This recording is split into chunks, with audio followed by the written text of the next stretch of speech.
কথা আমি আপনাদের কয়েকদিন ধরে বলছি যে ইলেকশন কমিশন হয়তো আরো 5 দিন সময় নিত, কিন্তু তারা চূড়ান্ত তালিকা বের করতেন।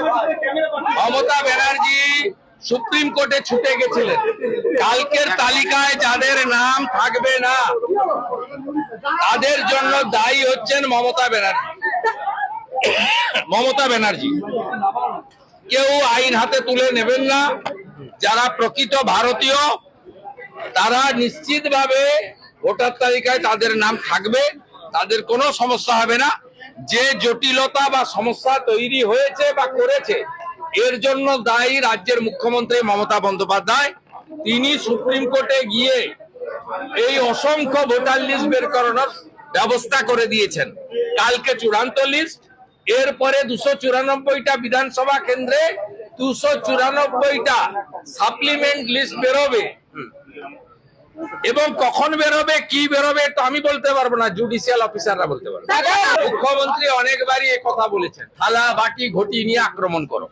তা শ্যামল মন্ডল ওই পাঠশালারই ছাত্র, সে বলবে নাকি? এটা তো আজকে নতুন কথা নয়। ইলেকশন কমিশন তার ব্যবস্থা নেবে। আমরা ভারতীয় জনতা পার্টি কারোর উপর নির্ভরশীল নয়। আমরা 19, 21, 24-এর নির্বাচনে 40% ভোট পেয়েছি। 2,30,00,000 ভোটারের বেশি, 58 লক্ষ এবং প্লাস 12 লক্ষ, 70 লক্ষ নাম তো চলে গেছে অবৈধ ভোটার।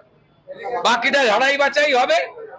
এবং এই মুহূর্তে তৃণমূল কংগ্রেসের সঙ্গে বিজেপির কোনো ভোটের গ্যাপ নেই, এটুকু আমি বলতে পারি।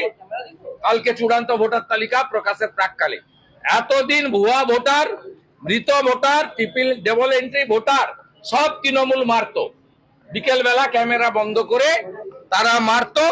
এমনকি অবৈধ বাংলাদেশি অনুপ্রবেশকারী মুসলিমদের প্রত্যেকটা ভোট তৃণমূল কংগ্রেসের পক্ষে যেত। তার প্রমাণ সাত শেখ যখন আসামের এসটিএফ গ্রেপ্তার করে তিনি বলেন যে আমি 3 বার ভোট দিয়েছি তৃণমূল কংগ্রেস।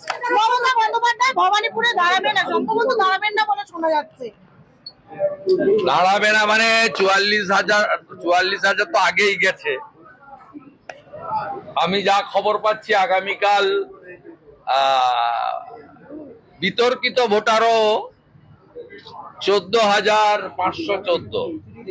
অতএব উনি জানেন কাদের ভোটে উনি জিতেছিলেন, এটা তো বিজেপির জায়গা। অতএব ওখানে আমি চ্যালেঞ্জ করছি, আপনি দাঁড়ান, পালাবেন, বাকিটা বুঝে নেব।